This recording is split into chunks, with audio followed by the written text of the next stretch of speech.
Hello everybody, welcome back. Today as well we have got you another video. In this video I'll show you how you can simply go ahead and delete eHarmony account. But before that, please do make sure to like our video, subscribe our channel, and then without any further delay we'll simply go ahead and step into our video. For the matter, what you would do is first of all go to your phone's browser, access eHarmony.com on top, just like I have done over here. Once you do that, you're gonna land on this kind of interface. Make sure you're logged in with the account that you want to delete as well. Then afterwards, tap on this three horizontal line on top left corner.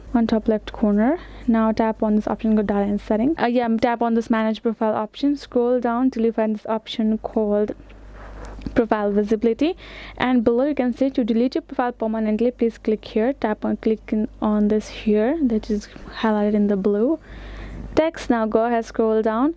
Do you really want to delete your profile? If you still want to delete your profile, please confirm your eHarmony password. Enter your eHarmony password. Once you're done so, tap on the delete profile and you will be able to delete your profile permanently from eHarmony like that. So this is it guys. Hope this video was helpful to you all. Thank you so much for watching, and yes, I'll see you guys in our next video.